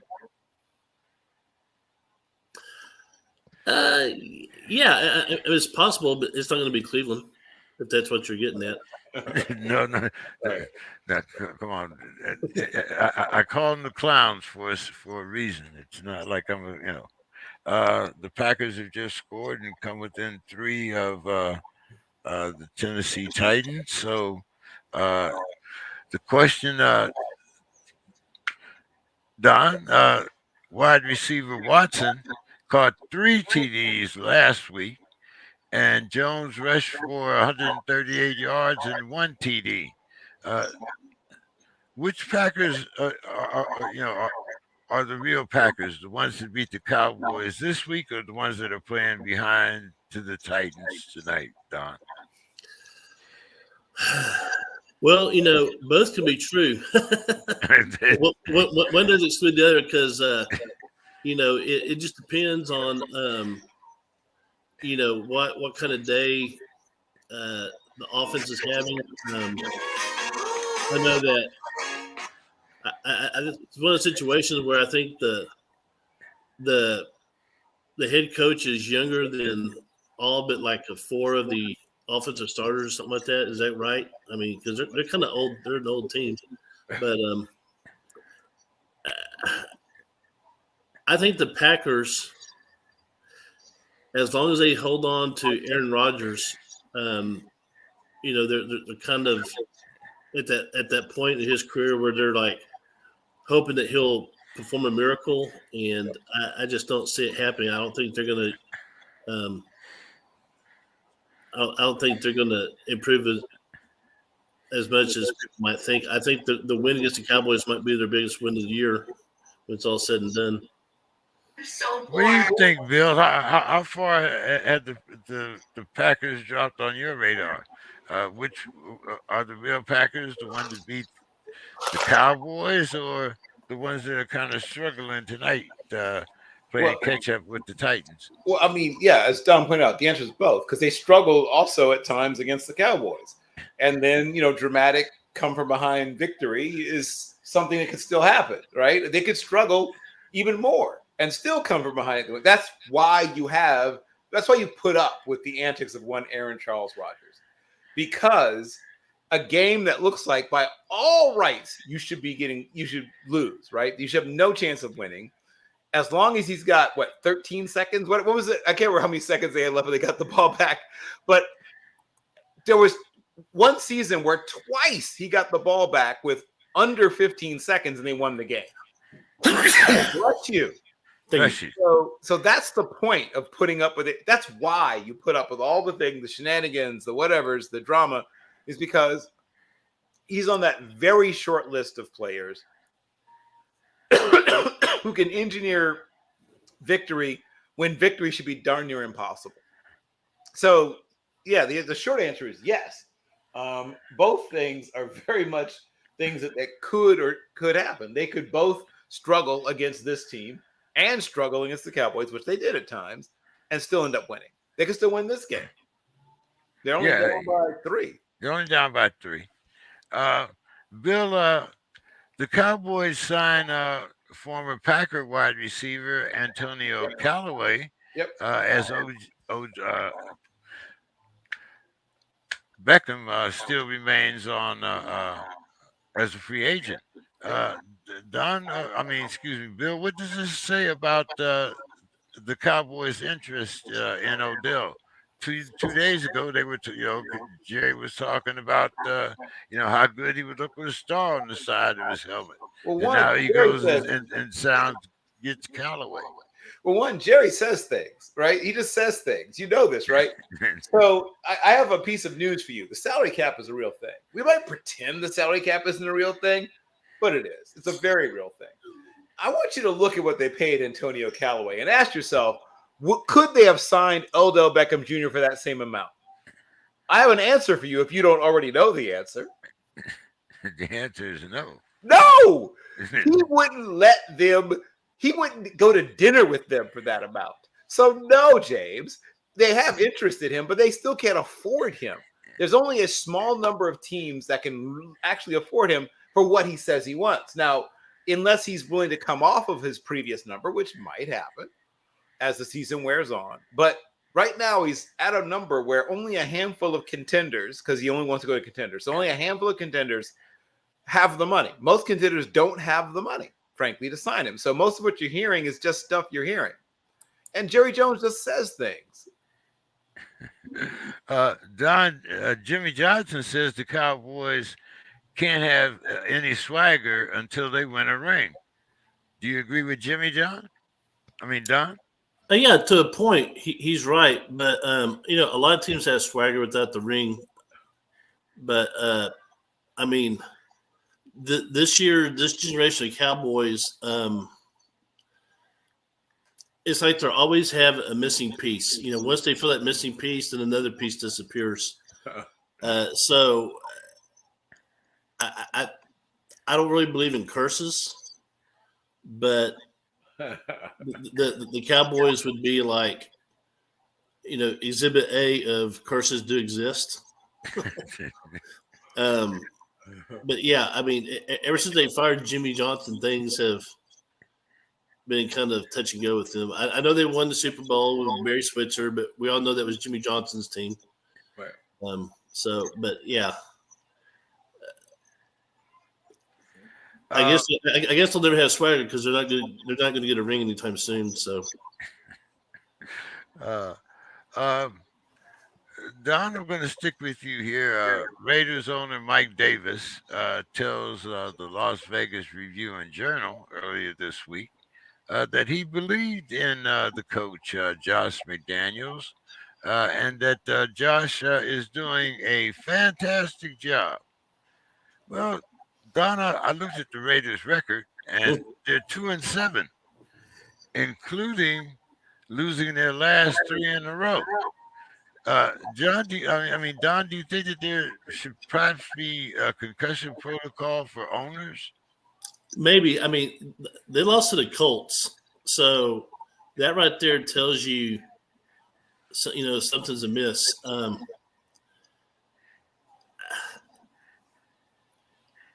The Raiders they're such a proud franchise. They're kind of up there with I put them up with like Pittsburgh and Dallas as far as blue blood franchise. But the fact that they're 2-7, and if you look at their roster, that's not a 2-7 roster. That's that could very much be a 6-3 roster. So there's something that's going wrong that needs to be fixed, and I don't think. I think that whatever Davis says now, I think this time next year we'll be looking at a new head coach in Vegas. Do you agree with Don Bill? We'll have a new head coach, or like Jerry Jones, is Mike Davis just blowing smoke? Well, I'm going to disagree with Don for one reason. They are already in a big old, bad old buyout, right? They can't do 2 big old, bad old buyouts because I don't want to get too deep into it, but they don't have another income stream, right? The Raiders, the Davis family their income stream is the Raiders. So, and there is no salary cap, right, for coaches, but buyout money, like bonus money, has to be put away in an escrow account. You're not allowed to defer it. You can't say, "Oh, I'll give it to you later," or whatever. No. At the moment you fire that coach, the buyout money, the money, whatever was guaranteed for the rest of that contract, is locked away in an escrow account and given to them on whatever the appointed schedule is. And the Raiders have cash flow issues. So no, they can't fire him yet. They may want to, but they can't. So that's why I believe is why he has to, at least why he outwardly has to say some of the things he has to say, because he can't get rid of him yet. He's got to wait for some more of that contract to be extended. And they're still paying Gruden a huge amount of money not to coach. They can't afford to pay two coaches top dollar not to coach. They just can't. They don't have a booster to ride in and write them a big check. Bill, MJD says that Lamar Jackson is no longer the NFL's most electric runner. He says that it's the Bears quarterback Justin Fields. Who's your most electric runner? Well, I guess and there's a part two. Okay. And if you include the Bills quarterback Allen on your list, what does that say about the future salaries of the running back position? Well, one, I can't believe you left out Matthew Thomas, dual threat Ryan, who we saw rip off a 39-yarder. Or Vanilla Vic, right, down there in New York, as Saquon calls him. But they're different types of runners. And that's why I said it depends on how you want to define a term like electric. If you mean like elusive and, unbelievably quick and unbelievably able to change direction, that's still Lamar. And then in Josh Allen, you have what is basically a taller version of George Kittle, but who just happens to play quarterback, or an alabaster Cam Newton, or however you want to put it, but I sometimes jokingly call him D' Josh Allen, Josh Allen, because luckily for him, he's white, so people won't start, worrying about him as a running quarterback or whatever. But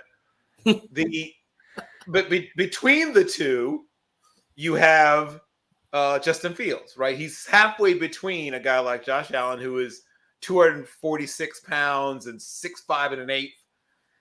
He's 6'2" and 3/4 and about 233. And then obviously you have Lamar, who came into the league at, I think, 211. He's put on a little bit of weight. I think he's about 216 or something like that now, but was sort of slender initially. And so he's kind of between the two. But no, he's not quite, once again, depending on how you define a term like electrifying, he's not quite as elusive. He's not quite as, quicksilver as a guy like Lamar. He isn't. Lamar doesn't move like even a very athletic quarterback. He moves differently from even a very athletic quarterback. Just like Kyler Murray moves differently even from a very athletic quarterback. Those guys don't move like athletic quarterbacks. Michael Vick didn't move like an athletic quarterback. He moved more like a straight up running back. While guys like Justin Fields and Josh Allen, and even, Vanilla Vic in New York are run like athletic quarterbacks. They're very good athletes, but they don't have that ridiculous change of direction that you get with a guy like Lamar, or you got with a guy like Vic. So what do you think about the effect on the future salaries of the running back position? When you see the quarterbacks getting, especially running quarterbacks getting this type of money. Nothing. It has no effect. The running back position was being devalued long before or independent of that, simply because they're seen as fungible assets. People realize now there's no reason to pay top dollar to a running back, particularly one that's good but not transcendent, right? So if you're Derrick Henry, that's one thing. If you're one of the top, if you're even Austin Eckler, there's like maybe 3 or 4. Dalvin Cook. We'll see what happens when Jonathan Taylor gets out of his rookie deal. But there's a handful, literally a handful. Saquon might be in that conversation. And, of course, obviously McCaffrey's probably at the top of that list. But that's about it. That's about the list of guys that are not seen as replaceable. Even a lot of the really good running backs in the league are seen as replaceable. You're about to see the Bears move on from David Montgomery and replace him with Khalil Herbert. You're about to see Ezekiel Elliott be replaced by Tony Pollard. I mean, most of the running backs, even the good ones in the league, are seen as replaceable. That's the real issue. Don, what's your thoughts on that? What do you think about the comparison between Lamar Jackson and Justin Fields? And Bill was saying, do you think that the running back position has already been devalued? Well, yeah. So, first of all, I'm a Justin Fields fan. Don't get me wrong, but he's not quite Lamar Jackson. He's not in that area just yet. So let's tap the brakes just a little bit.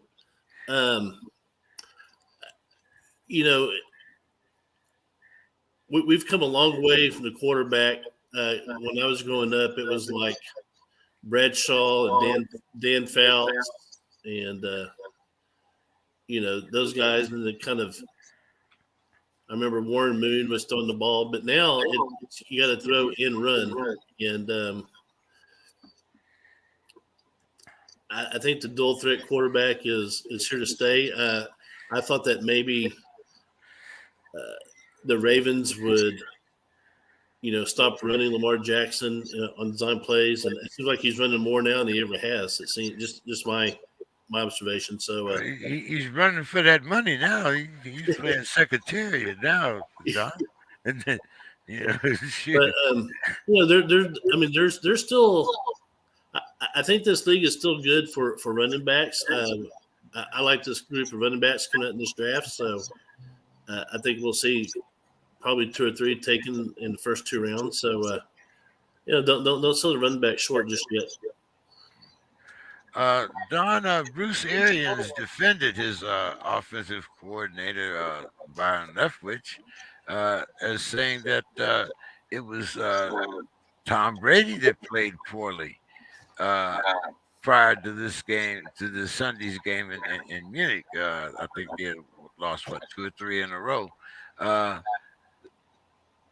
Don, do you see TB12 getting another divorce this season?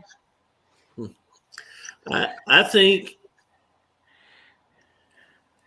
Tampa Bay will be Tom Brady is their ride and die guy, and so I think he'll finish the season.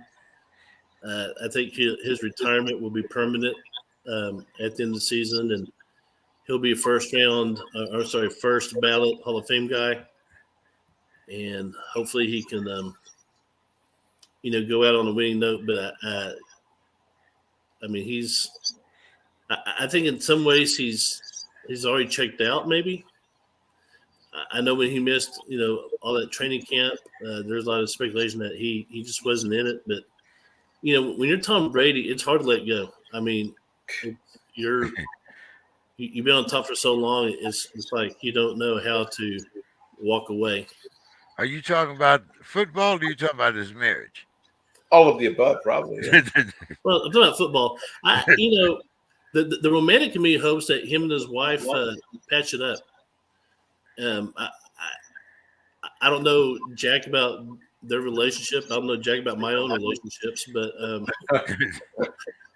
I think that I think she sent a message, and I think that he's thinking about his decisions, and like I said, the romantic in me hopes they patch it up.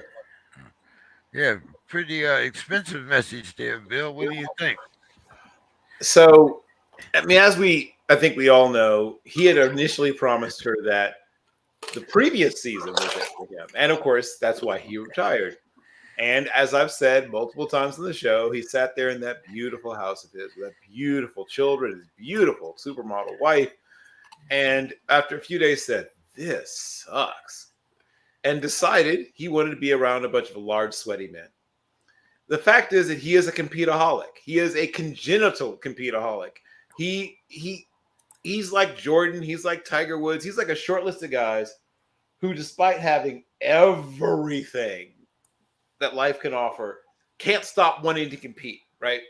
He looked around the house. It's like, I mean, this is nice. I'm rich, I'm relatively healthy for guys played this long. My wife is supermodel. My kids are, kids, whatever. But he just says, well, I hate this. I just hate this. I'm picking kids up from school. I'm, picking out rutabagas at the farmer's market. He hates it. He hates it. He cannot stand it. He wants to be yelling at guys. He wants guys to yell at him. He wants to be running conditioning drills. He wants to be making guys stay after practice so they can earn his trust. He wants to be throwing down service tablets. That's what he gets into. That's his thing. And once again, I root for people's marriages to work. But it's clear to me what his priorities are. And it became clear to her what his priorities are. And she said, oh, okay. All right, then. You can have your football, then, Thomas, right? You can play with your boys, You just can't play with me. But not for a while, at least. Now, once again, it is driven after dark, so it might be friends with benefits. So but anyway, we'll see. But the point is that this is a guy that couldn't let go. He couldn't let go. He probably should have, but he couldn't. He has this itch that nothing else scratches. And I've heard guys who particularly played quarterback in the NFL, say that nothing's like it. There's nothing like it. Like guys who I know of who's flown fighter pilots in combat. It's like, I love my kids, I love my wife, but nothing's like flying a fighter in combat. I'd give it all up to do that again. It's like, oh, okay then. Well, don't tell your wife that. But Bill, do you remember when they told us that same thing about when you earn your wings? There's nothing like it, but as soon as right after you jump out of that airplane, there's something else that you want to jump on next. Different story, different show. Yes, very much after dark. Like I said, he's established himself. He had nothing left to prove to anybody. He's the greatest. Blah blah blah blah blah. There's a thing that's kind of a sickness. I talked about this, right? The pettiness of the truly great. These guys have it, man. These guys have a sickness. Bill, there's a fan comment on Russell Wilson. I read this off of one of the videos that I was watching. I'm not sure whether it was NFL or ESPN. But anyhow, the fan comment was this. He wanted out of Seattle so badly. Talking about Russell Wilson. Yeah. He got exactly what he was asking for. He'll be benched next season and out of the league in 3 seasons. Now, I said it would probably be 2 seasons myself. But what's your take on the future of Russ? And will the Broncos start next season with Hackett as the coach? Well, I was going to say that they're a lot of what they said is true, but they had the wrong name there. There's an old saying, and I don't know if you're familiar with it, but big bake, take little bake. Look at what they're paying Russell Carrington Wilson, guaranteed. I'm not talking about the imaginary money. Now look at what they're paying Nathaniel Hackett. Just so you know, it's easier to keep paying a coach not to coach when you're paying the coach about 22% of what you're paying the quarterback, guaranteed, just guaranteed money, than to pay a quarterback not to play who you're on the hook for that amount of money. They're not moving on from Russ. Once again, the salary cap is a real thing, people.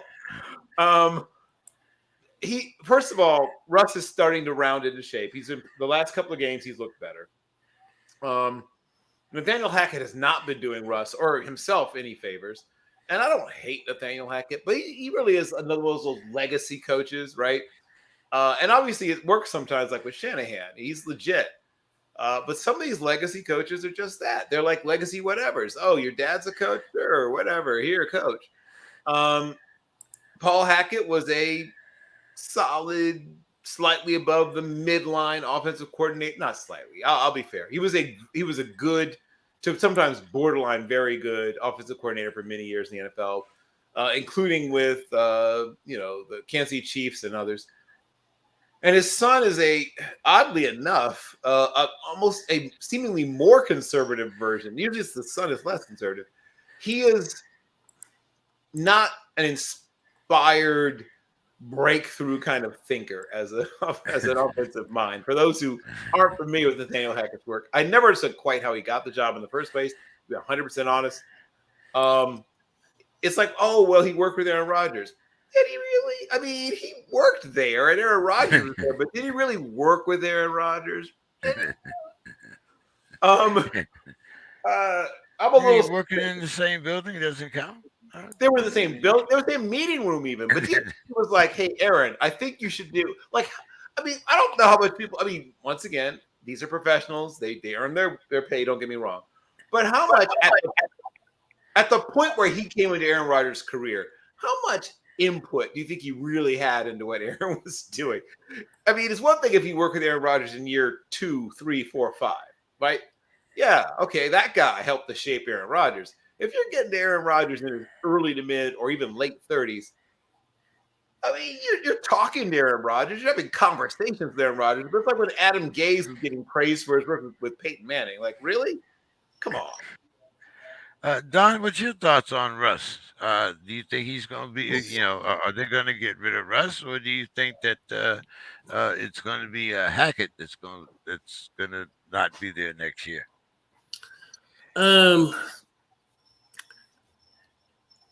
I would say that it'll probably be Hackett. I have no rhyme or reason to why I think that, but I just think that, Russell Wilson is, he's been a very good quarterback, but again, he's been in the league for a while, and I think that, Denver's going to ride him as much as they can until they can get a replacement, which I don't know what's going to come up. Like I said, I know there's 2 or 3 quarterbacks in this year's draft, but I'm not sure where Denver is in the pecking order as far as the draft status. So I think Wilson will stay around maybe another season or 2. Don, before we get into our predictions, I've got to ask you about your Spurs. What's going on down there in Spurland? You're starting out 6-9. You got a nice, youthful team. What's going on? You never hear anything out of San Antonio, so you got to be our eyes and ears. Well, apparently our first-round draft pick from 2 years ago was exposing himself. We talked about that before on those weeks when you were gone there, Yeah, but, so that's a big thing. But yeah, the fact that the Spurs are 6-9 is actually a positive. I would not expect them to be 6-9 at this point, but they're playing good solid ball on certain nights, and then on one day they're playing like gangbusters, and next one they're playing like a middle school. So, but I think as the season goes on, I think they'll gel a little bit, and I do think they will probably be a 5th or 6th seed in the West as far as the playoffs go. So we'll cross our fingers and toes, see how that happens. This psychologist thing, is that have to do with your Chester rookie? Your guy that likes to expose himself. Is that connected? I don't know. See that I don't know all about that. I just know that he exposed himself to several people, including some younger girls. I think he exposed himself to a teammate's girlfriend. He exposed himself to some people in front office. So he's just supposed to be very proud of his wang, I guess. I don't know. And this kid's only 19, Bill? might be 20, 21 now, but he was like 19, I guess, when he was drafted. He's probably about 21 now, but I've heard some very disturbing things about this young man. First of all, I hope he gets the help that he needs, because it sounds like he has a problem. Yeah, I mean, it definitely sounds like he has a problem. It's cost him certainly a lot of money, and like I said, I was looking at this situation with the psychologist and the team and all this, and I mean, hey, it I guess it's one of those things that you hear of a lot of quirky things, and I would venture that he's not the first, but in this day of technical, social media and whatnot, things get out there really fast. So, hey, I hope that, like you, Don, I hope the young man gets the help that he needs, but it's obvious that he won't be doing anything in the public anymore. At least I don't believe. Certain things you can't. I mean, if people can't forget about Michael Vick and the dogs, I'm sure they're going to remember this kid and his wang or whatever. So. Let's get into our predictions for this week. Let's see. Okay, Don. The Bears plus 3.5 at the Falcons. Ew. I'm going to take the Birds, the Falcons, only because it's at home. Don, the Clowns plus 9.5 at the Bills. The Bills are going to rebound from that loss they took, and they're going to do things to Cleveland that's illegal in some states. Okay. Bill, the Bears and the Falcons. Bears plus 3.5. I mean, the Falcons plus 3.5.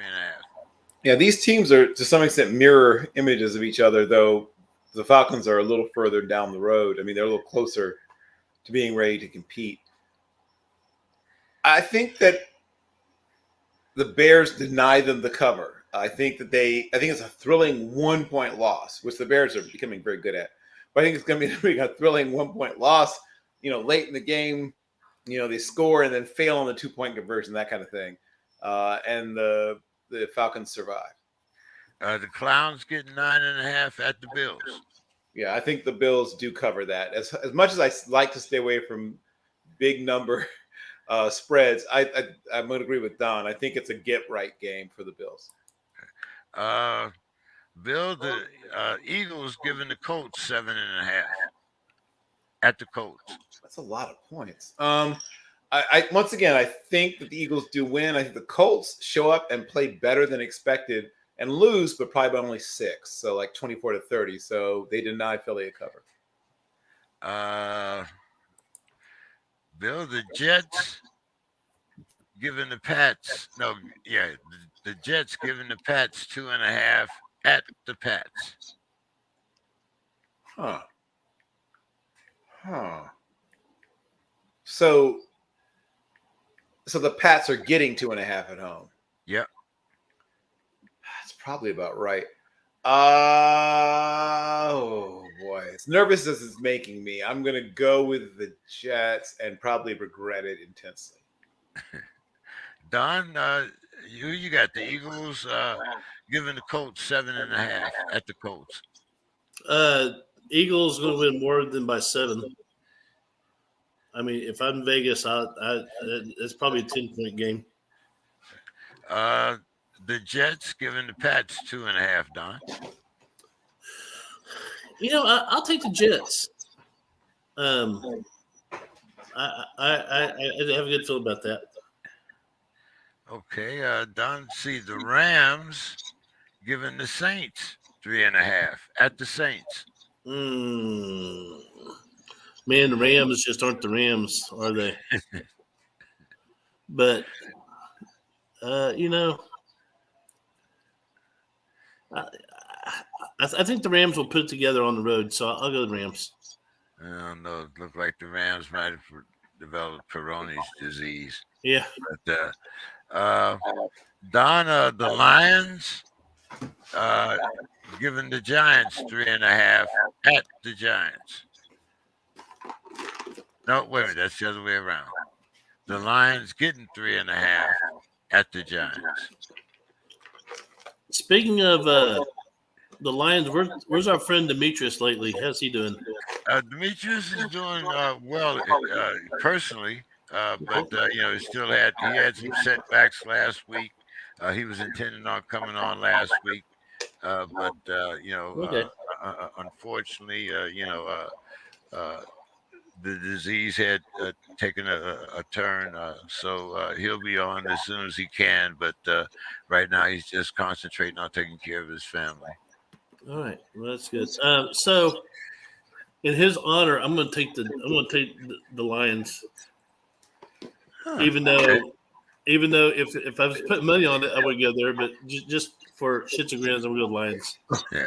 Okay. Yeah. Well, at least just like me last week, there's no penalty for us. Back in like I back Texas, you can back the Lions. So it's okay. Yeah, he never got back to me about those gentlemen's wager I proposed. No. Yeah, because I was thinking of like a Howie Manziel, where you put the glove over your head and blow it up and have to do the show from there, and then I'm like, I would have loved that. If you could do that, that would be great. Yeah, except there would have been me in the glove. That would Yes, that would have made it so great. Yeah. Okay. Yeah, Don, you almost got me in trouble there, but fortunately, better. What they how's that? Better heads prevailed or whatever that was. But anyway, okay, Bill. Let's see. The Panthers getting 12.5 Holy at crap. the Ratbirds. I mean, I truly do believe this is going to be a not even a terribly close game, but that's too many points. I just can't. I can't do it. I think that it's at least a 10-point win, maybe an 12.5. I mean, the hook, Jesus. But it's at 12. I might even be slightly intrigued, but no, I can't do it. I think that Jacksonville hangs around, and once again, late in games. I mean, look at how many games where a team's getting blown out, and then they get a couple of cheap scores towards the end. It looks close. I mean, no, I'm going with the Jaguars. I forgot to ask you about the Lions and the Giants. The Lions What's the line again? 3.5. 3.5. The Giants. The Lions are getting 3.5, but That's they're just playing about at right, the Giants. too. Oh boy, you couldn't go 4 on me, huh?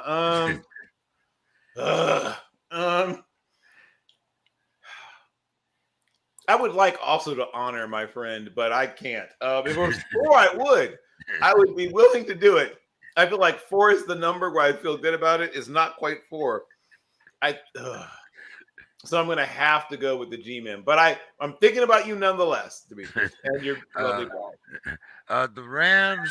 Did I ask you about the Rams getting 3 at the Saints? No, but getting 3.5. I'm sorry. Yeah, I think the Rams hang around. I don't trust the Saints. I mean, I really don't. I feel very much like they might cruise to an early lead and not put the Rams away, and the Rams come back and possibly even win it, but definitely deny them a cover. And the Commanders minus 2.5. No, excuse me, plus 2.5 at the Texans. Yeah, I think they cover. I think 3 is, if it was, once again, it's 3.5, I'd be, really wobbly need on this, but I think 2.5 they can cover. Okay. Don, the Panthers getting 12.5 at the Ratbirds. You know what? I'll take the Panthers. Okay. The Commanders getting given the Texans 2.5. Oh, they'll beat Houston by more than that. I think Houston's trying to enter into the Bryce Young sweepstakes. So I go Houston on that one. I'm sorry, Washington on that one. Okay. Don, the Raiders giving the Broncos 2.5 at the Broncos. Gotta go. Hey, they're playing Mile High. I'll go Broncos. Okay. Raiders haven't shown me much. Let's see. Where did we leave off here, Bill? Did we leave the Panthers and the Ratbirds? We got that one.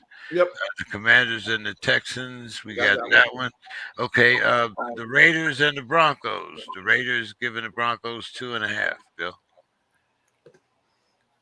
I'm going to regret this, but I think the Raiders. Maybe it's the whole, galvanizing effect of, everybody being told they're going to lose their jobs or whatever. But I think that they rally and possibly even win this game. But definitely deny them a cover. I think it might be a 1-point game, win or lose, 1 point either way. Okay. The Cowboys and the Vikings. The spread in this is a 0.5 point. Well, why bother? Okay, hold on. Who's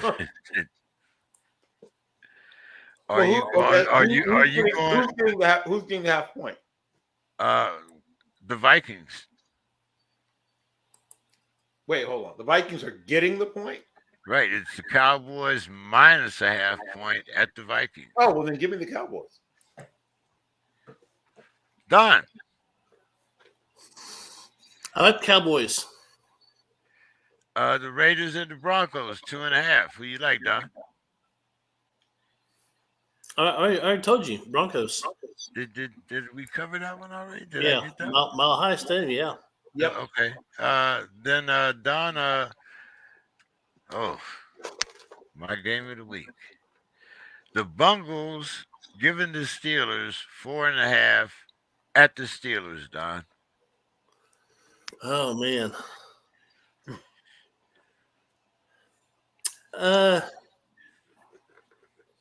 This game smells like overtime to me. I'll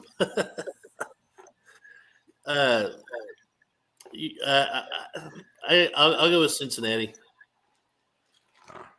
I'm not mad at you. I'm looking for at the very least a split, but I would not be surprised if the Bungles sweep us this year. I'm hoping for a split with the Clowns and a split with the Ratbirds, and if we can finish our season, hey, I would love to have an 8-9 season, but I think I'm looking more like a 6-11 season. But anyway, enough. I digress here. Bill, did we talk Cowboys Vikings? Yes, we did. Okay, so Bill, the Bungles giving the Steelers 4.5 at the Steelers. Gives me no pleasure to say this, but I think Cincinnati wins it. But I think once again it's going to be a game that ends up being close down the stretch. I think Cincinnati gets an early, probably 2-touchdown lead, and then Pittsburgh spends the rest of the game chipping away. And I am not looking forward to an 8-9 season. What does that do for you? Either be good or go ahead and stink. And this team probably should have stunk in the past and just sort of fought its way to, being just above 500. It'd be nice to finally get an early round draft pick, get some early picks and rebuild. Well, once again, it's kind of like living on the sins of your fathers. We waited 2 years too late to get rid of Big Ben. If we can take this rookie quarterback and get an 8-9 season, I would not be mad. I'm not satisfied with a losing season, but if Pickett can make that big of a difference, because like I said, I think they're more like a 6-11 team. But if he can bring us up to 8-9 and then improve next year, I'm good with it. So let's see. The last game, the late night Sunday game, Bill. The Chiefs against the Chargers. Who wins the battle of the West Coast here? Or at least the AFC West. And the line is? 6.5. The Chiefs giving the Chargers. Well, then give me the Chargers. I think the Chiefs win it, but I think it's being a very close game. Those teams usually play very close, compelling games. Okay. Don, Chiefs and Chargers. Chiefs giving the Chargers 6.5. I'll go Kansas City. And Monday night game, the 49ers giving 7.5 to the Cardinals at the Cardinals. Ooh. I'm going to go Cardinals just because I think Colt McCoy will play. Okay. Bill, did I get your Chiefs and Chargers? Mm-hmm. Okay. Yeah, I told you that'd be a close, compelling game, and it seemed like 6.5 was a few too many points for my blood. Yeah. I think it's about a 4-point game. Okay.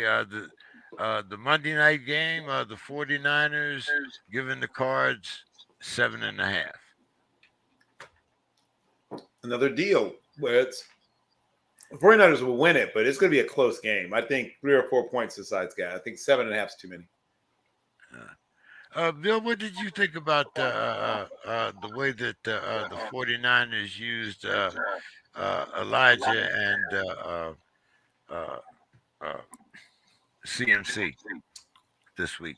Well, I mean, obviously they have 2 really good running backs. So much so they were allowed to could let Chip Wilson go, who's also a really good running. They had a lot of really good running backs. Elijah Mitchell has a little more, believe it or not, a little more straight line speed than does McCaffrey. He's actually faster in a straight line. McCaffrey is the better pass receiver, better in blitz pickup, a little more dynamic in terms of change of direction. So it's a good blend. It gives you 2 guys who can do enough of the same things that if one of them has to take the other one's carries, you don't really miss anything too much. I would like to see Elijah Mitchell get maybe a few more carries, but I understand you have your brand shiny new toy. You want to sort of play with it as much as possible. Well, you got Christian McCaffrey, you got Ayuk, you still got Debo. I mean, he definitely has plenty of weapons, and then we still haven't talked. I mean, Kettle, so he has weapons all around.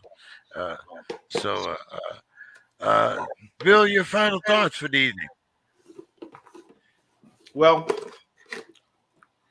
as we come really close to the end of the college football season, and of course, if you're a Division II player, unless your team made the playoffs, your season already has ended. And especially at the Division II level, for 99.7 or so % of them, they will never play another game of competitive football in their lives. And that happens to all of us. Even Thomas Edward Patrick Brady, who's been holding back the football Grim Reaper with, a stick at arm's length for the last several years, he gets everybody, right? He catches us all. But these are young men in the prime of their lives. They're not 45-year-olds. And though we make jokes about it, nothing quite replicates the feelings of playing football. Nothing else is quite like it. Nothing else takes you through the highs and lows emotionally. Nothing else quite that way. Nothing else takes you through the physical punishment that you both give and take, sometimes simultaneously. And there's a sense of camaraderie. And maybe, people always mention sort of the foxhole or whatever, what it is to be a soldier. And you and I have both done both. It's not comparable. It's not the same. It's not the same kind of forced intimacy that you have as a soldier, where soon you know everything about your battle buddies, even things you had no desire to know. It's not quite that level of intimacy, but it is a short, unique time of your life when you get to be an athlete, a competitive athlete, right? You can, go shoot hoops with your buddies, or you can play tennis, whatever. But that's until your body fully breaks down. when you're in your 80s or 90s or what have you. But your chances to play competitive tackle football, for most of us, end in our teens. If you're lucky, your 20s. So for those young men, and even a few young women who put on the pads for the last time recently, last week or so, taped your ankles for the last time, right? Put on your game face for the last time. I can't promise you that you won't miss it. I still occasionally have football dreams, like literally wake up, thinking about hitting people. Haven't had one in a while, but I've had them before, and sometimes well into my 40s. And the game has left an imprint on you, and that imprint will stay with you the rest of your life. But I hope you enjoyed it. I hope you enjoyed every moment that you practiced, every moment that you played, every meeting you had to attend, every lift session, because it is over so soon. And that is my final thought. Yes, I mirror a whole lot of that. Don, let's see. Did we get your call on the 49ers and the Cardinals? Yeah, I said Cardinals because I'm hoping that Colt McCoy plays. So give us your final thoughts, Don. We missed you around here, but I guess how did the season turn out? The coaching with the cheerleaders. I mean, so much to talk about, man. So our season, we got beaten by district. We made the playoffs. Got beat first round. Took a little exit, and so that's what kind of the way it ended for us. And then I've been asked to do some basketball stuff. Our bookkeeper for the basketball team has been out for family emergencies. I stepped in last week, helped him out, but hopefully that's a one and done deal. So my final thought, well, my Longhorns have been up and down all year. They are bowl eligible, which means it's improvement from last year, but we're still disappointed with some of the stuff that happens. But hey, I still bleed orange. Last night, I found out we're a basketball school. There you go. Yeah, congratulations. We beat the Gonzaga out of Gonzaga. I mean, like 20 points. And Chris Beard has his guys primed. He's I think his philosophy is to go out and develop players. He's done that.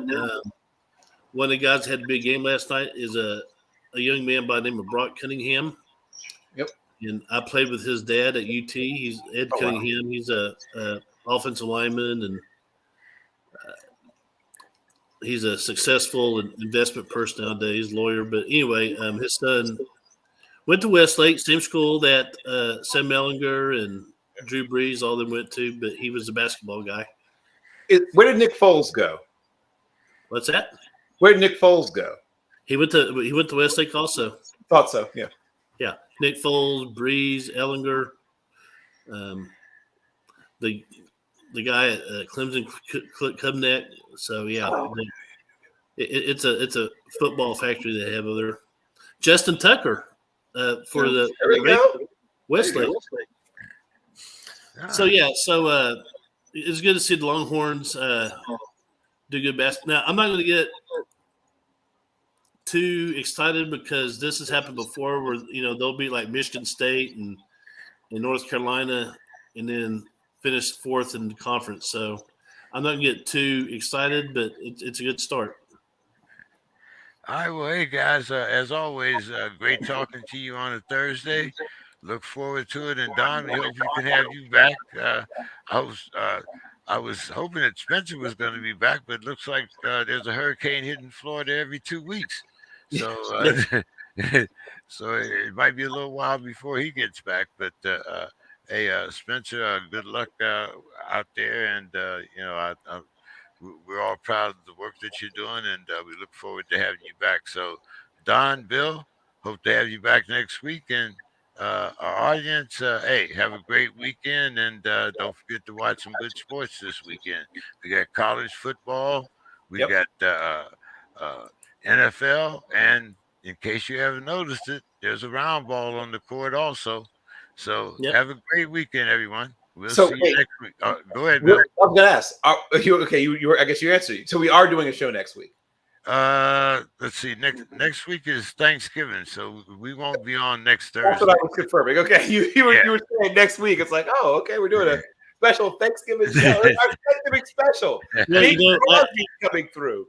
I just thought about that Thanksgiving. The 2 weeks after that, guys, I'm going to be in Israel. I'm doing my pilgrimage to the Holy Land, so I'll be gone for 10 days. So I'll can we get some of those frequent flyer miles? I mean, what is it? Italy, Israel? What's next? Indiana. Japan? He's doing all the eyes. India, all of them. Iowa. yeah. One of my best friends from high school just posted pictures. She got to visit Machu Picchu in Peru, and that's on my bucket list too. So, my friend just went there 2 years ago. She has some pictures from down there. Huh. Yeah. Hey, make sure you get that take that Texas coat with you, Don. That one with the sheep's wool inside. You know, it gets a little cold down there. I'm sure. Hey, Don. Well, okay. Enjoy your trip, but you say it's 2 weeks away, so hopefully we'll get a chance to see you before then. And what were you saying? no, well, I'm leaving the 27th. The 20. I come back December 9th. So. All right. Well, okay. So you're going to be spending, well, not quite Thanksgiving, but at least part of the season over there. Huh? Yep. All right. Well, make sure you go visit the Wailing Wall and all the points of interest. Post some pictures up like you always do on Facebook, and we'll be looking forward to you getting back and telling us, about some of those Israeli basketball players that you met. I will. All right, guys. Have a good weekend. Talk to you next week after next. Yep.